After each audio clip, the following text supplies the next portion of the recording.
Alright guys, we are going to start another mixed coin hunt, and it feels like I keep filming these too fast for my phone. I still haven't uploaded the footage from my last hunt.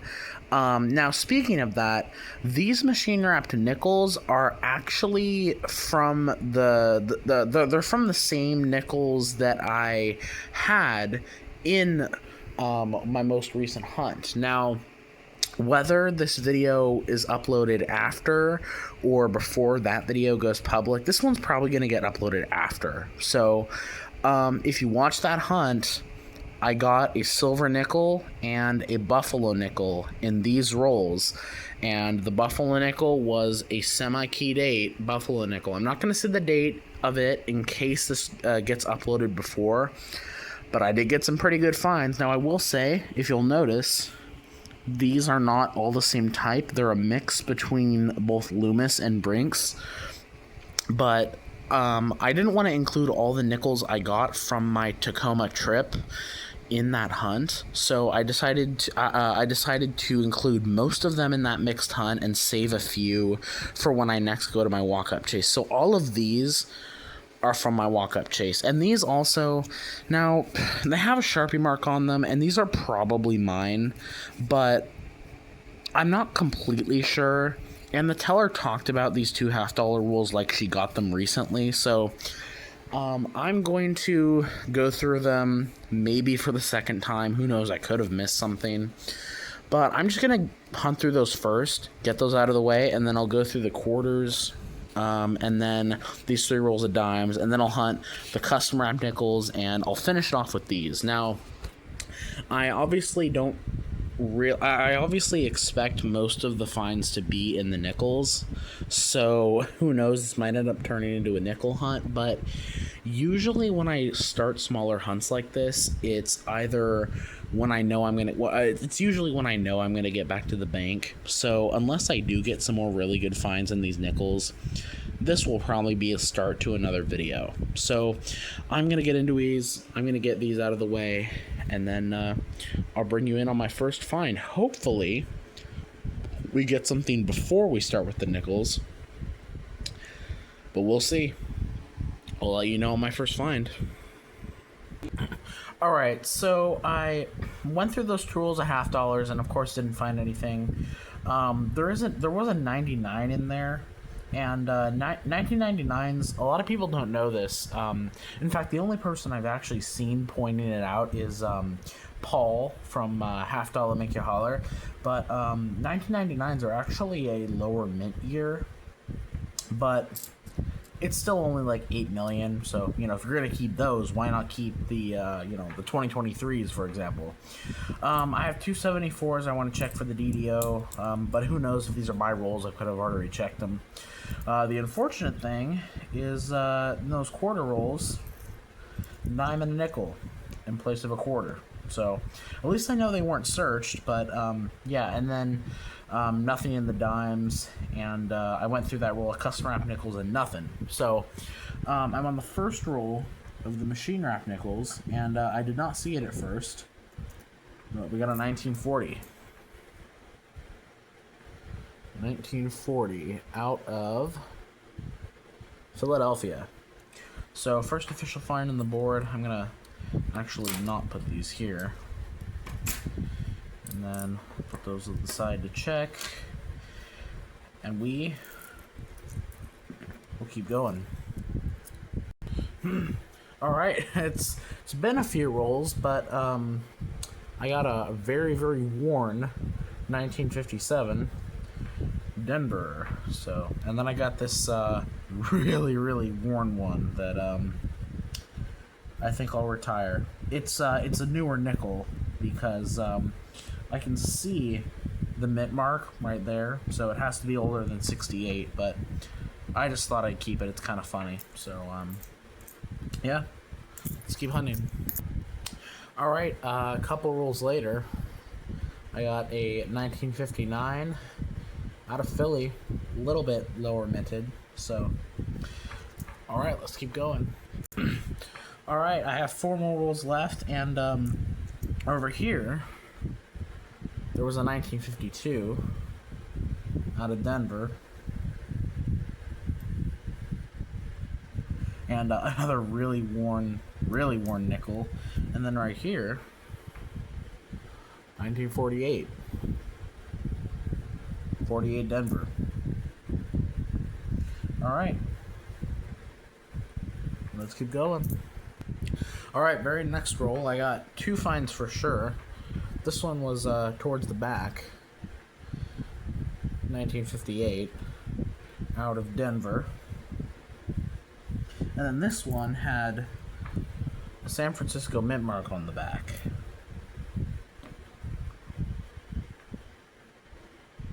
$1941. Alright, that is our third in the 40s.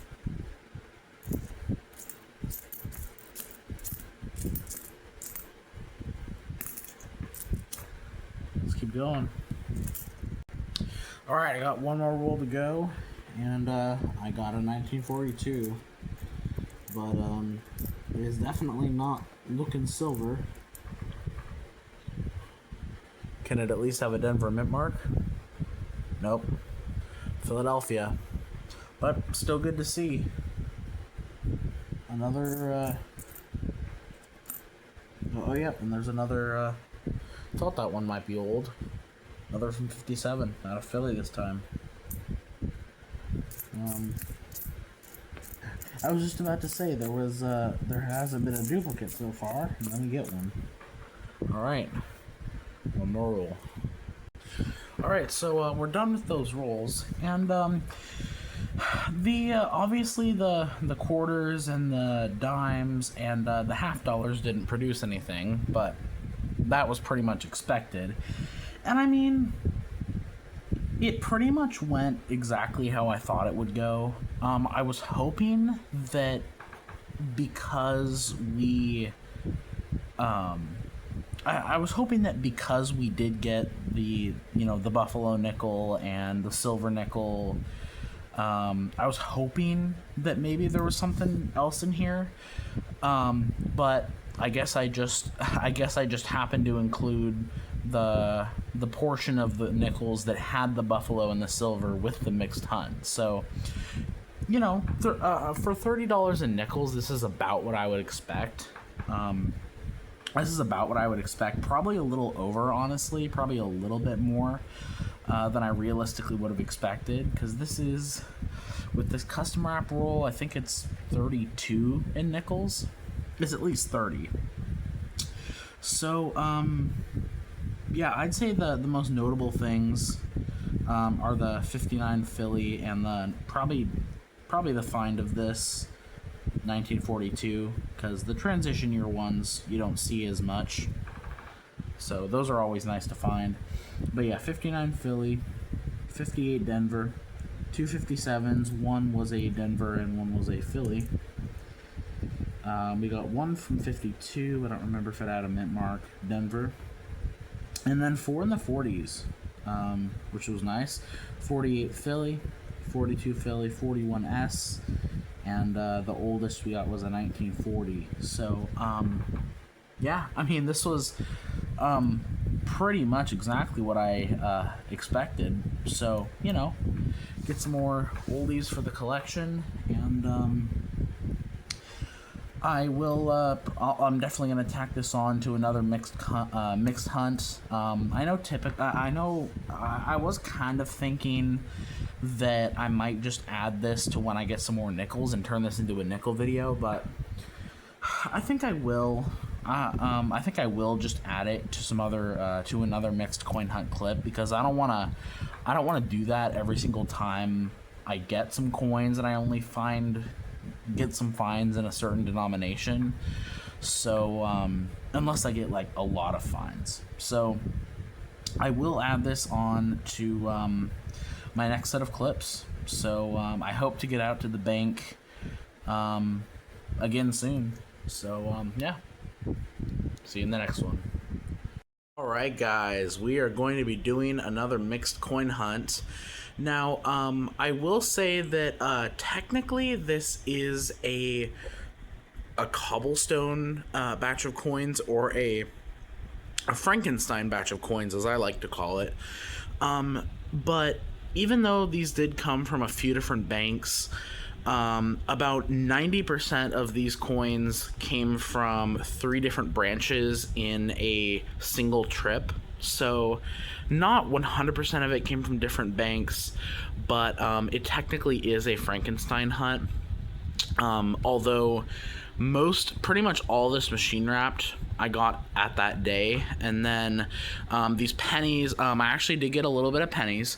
Those are from multiple different banks because you usually can't get that many pennies in one sitting. It's over $5 worth. So, the pennies are from a few different places. These $20 in nickels are from a different bank, and then a few stragglers as well. Now, I will say, this is an area that I have struggled with nickels in. I feel like I always seem to either get searched nickels or uncirculated nickels, and the problem this time around was uncirculated nickels. I had gone to and actually searched nickels too. You would not believe how hard it was. I had gone to one bank and I had gotten $20 in nickels, and all of them but this one right here had a Sharpie mark on it.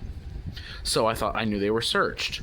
So I took them to another bank and I got $60 in nickels that were all machine wrapped, but they were all uncirculated. The good thing about this is they were all 2026, what I'm assuming are Denver Jefferson nickels. I'm not 100% sure if this roll is with those other two. And if you'll notice, I did get $60, but I returned all but 3 rolls. So I know there's going to be people screaming at me that I should have kept all the other ones, but it was $60 in uncirculated machine wrap nickels, and I didn't want to hold on to those. So I'm presuming this is the 3rd roll. I'm not 100% sure because I do have another $40 in machine wrap nickels that are circulated.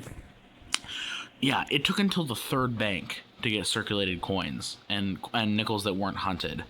But yeah, so I finally got my first 2026 nickels. I'm actually going to save these rolls to the end and open one roll up live and take a look at them. And obviously those will also go in my book too. So yeah, it's actually quite a large hunt if you look at it. It's over $250 in quarters. We got 100 here, and I think this is 240. Oh, don't mind this. I dropped one of the machine wrapped rolls, so I had to find some way to put them in a wrapper. And then that custom wrap roll. So I think it's like $260 in quarters. I got $110 in dimes, and this is 22, so I got $62 in nickels, not including those, and then I think like $6.50 in pennies, and then I did get one roll of $half that I've already checked the edges, and they had $200, and I only decided to get one roll, so I presume there's nothing in there.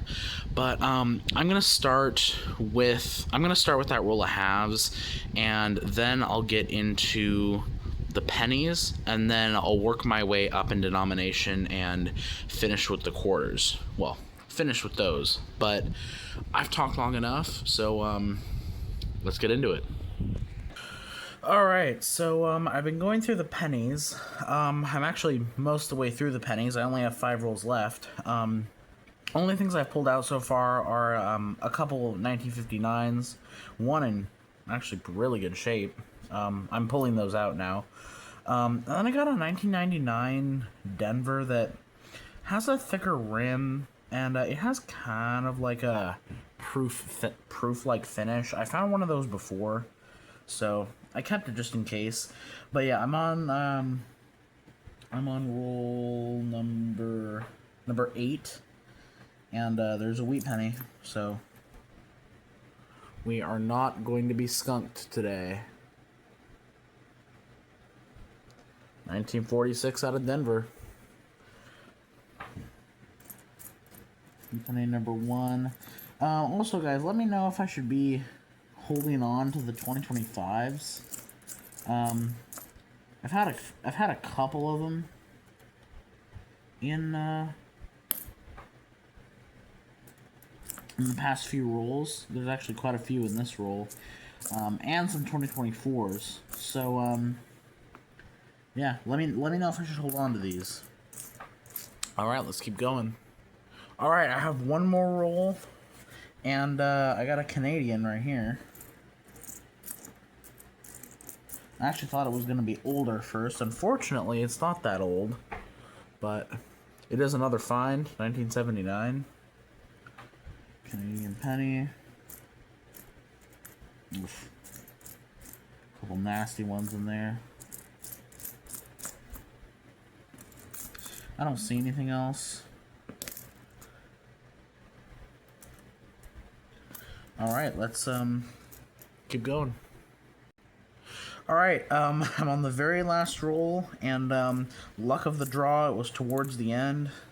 Well, I got another wheat penny that was date side up, and it is a 1940. In pretty good shape. That's really good shape for a 1940.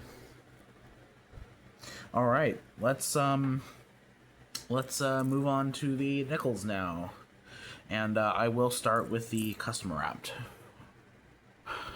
All right, well, we blew through most of those first custom wrap rolls. I'm on roll 9, and I finally just got my first find, and it is a 40s nickel, 1946, out of San Francisco. So, first find finally.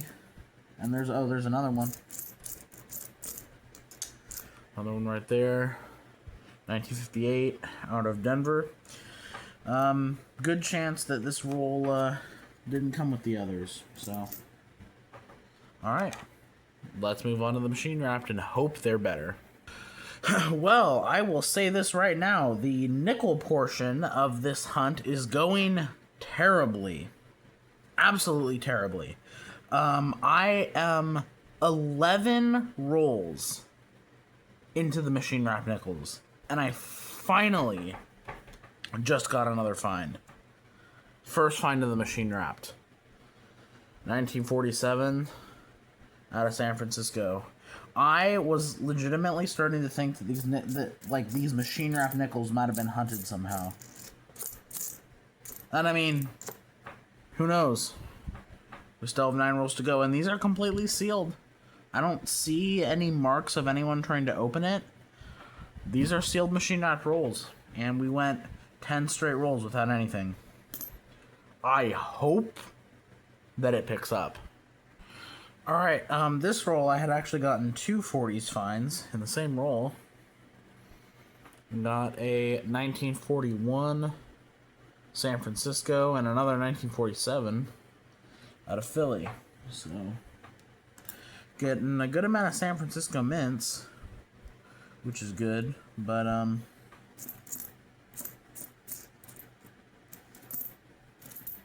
just seeing if there's anything else in here.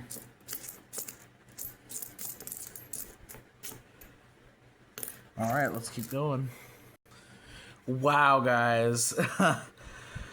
Wow. Okay, so I'm on the very last roll of nickels, and I was going to show you guys this when I had finished the nickels, because I assumed that with how terrible these nickels have been so far that I wasn't going to get anything else. So I was going to finish the nickels and show you guys that I had a 1941, another San Francisco.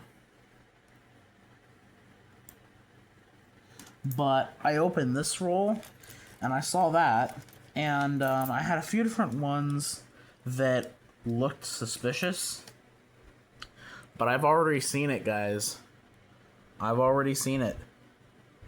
We got silver in the last roll of the nickels. Holy cow. Man, I thought we were screwed. Not necessarily for silver or buffaloes, because, I mean, you know, I wasn't expecting, you know, out of $60 in nickels to necessarily find a silver or a buffalo.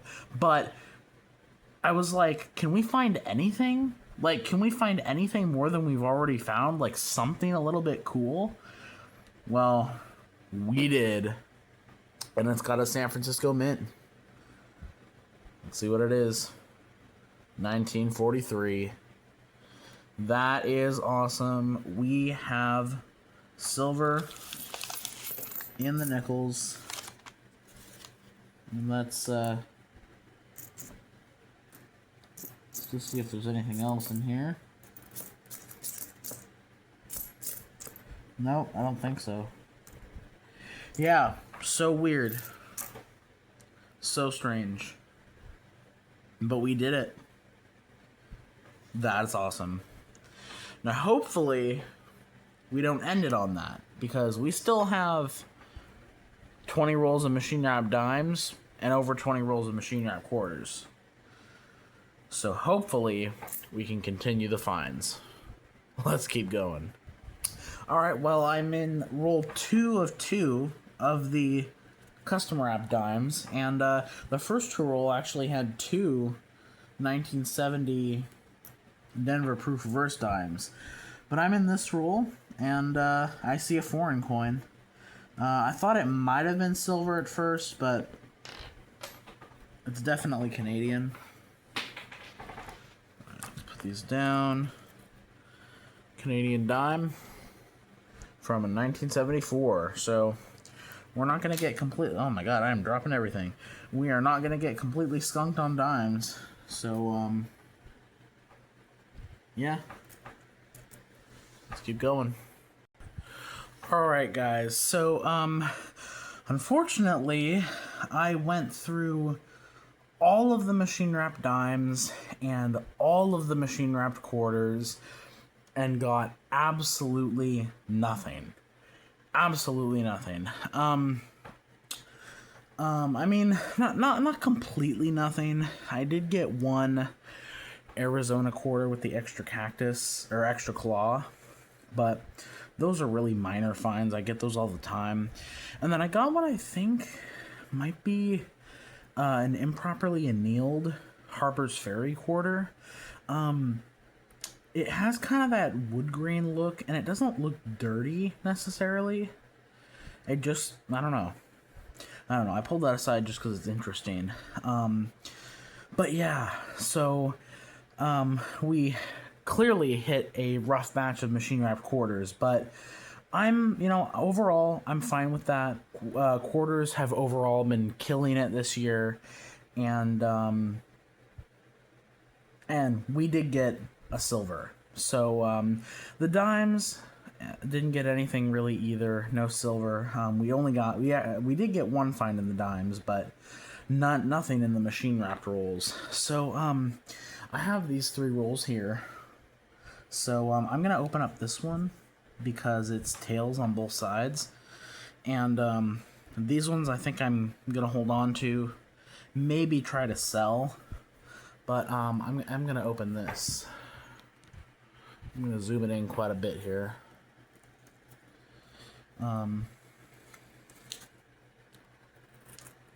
One thing I was gonna try to do that I actually forgot to do in this hunt was I was gonna try to use a closer up angle, like one that's almost like this close, kind of what I used to do. So let's take a look at these. Yeah, look at that. 2026D.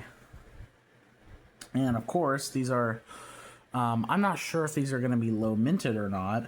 I will say, out of all the circulated nickel rolls that I hunted in this hunt, there were no 2026s.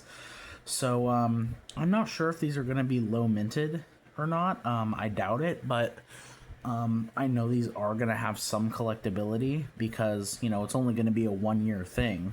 So these are going to have some collectability in the future. So yeah, I'm definitely going to hold on to all the ones I see. So yeah, it's cool because, this is the first change the nickel has gone through in 20 years, because they started the Jefferson modified design in 2006. So this is the first change to the nickel in 20 years. So yeah, I will take the best one out of here, and I don't want to touch these too much, but I will take the best one out of here, and I will add it to the album. So, yeah. Kind of a cool pickup there. I wish I was able to keep all of the rolls that I originally got, but I'll put one up there with the finds just kind of as a placeholder. And I guess while I'm here, while I have the camera on, I'll just kind of do the wrap up while I'm here. I mentioned the two ones that I pulled out in the quarters. The only things that I pulled out, the only side finds that I pulled out in the dimes, I got a few, actually. I got 5 of the 1970 proof reverse dimes. This one's actually in good shape if it weren't for some green gunk on it. But yeah, we did pretty well on those. 5 is way more than I normally get. And then the only other thing I pulled out was a really nice 1967. And I don't find nice dimes in the 60s too much. So, those are the only other things I pulled out there. As far as side finds and the nickels, only thing I pulled out was this really nice 1974D that I'll check against the book. And then one of the side finds in the pennies, the only really nice copper that I pulled out, a 61D. And then this one, I know this guy is cleaned, but I really like the look. It almost looks fake. It almost looks like a fake coin, but it isn't. I don't know. I know it's cleaned, so theoretically it doesn't really have any value, but I just like it. I like the look. So, anyway, that one was cool to me. I just really like the look of it. 4 from 1959. This one being in pretty good shape. We got that 1999 that kind of has maybe a proof finish. I don't know. And then as far as the actual dime finds, we only got one. And those customer wrap rolls saved us from being completely skunked. 1974 Canadian dime. And then the nickels were really what saved us as far as the whole hunt. I mean, honestly, if we hadn't have gotten the silver in the last roll of the machine wrap nickels, by the way, I would definitely probably consider this a pretty dismal hunt. But yeah, we did it. We did it again with nickels. We got silver. 1943 Philadelphia. So I will add that to my war nickels. And then as far as other finds in the nickels, obviously those 2026s, which I showed you right there. And again, for over $60 worth of nickels, not many finds. We got a 58D. We got 2 from 1947. 1 out of San Francisco, 1 out of Philly. We got a 46S and then 2 41Ss. So not even the best mix of dates either. Although most of the nickels we got were in the 40s. So I will take that. And yeah, and then in the pennies, we did about as well as I probably would have expected for a little over $5. 1979 Canadian, 1946 Denver, and then almost a pre-40s, 1940 out of Philly. So, you know, it wasn't a bad hunt. As far as how great my most recent mixed hunts have been, not the greatest, but, you know, considering I got silver, any hunt where I get silver, it's a good hunt, no matter how poorly the other denominations do. So, yeah, this definitely will be its own video. Thank you guys so much for watching, and I'll catch you in the next one.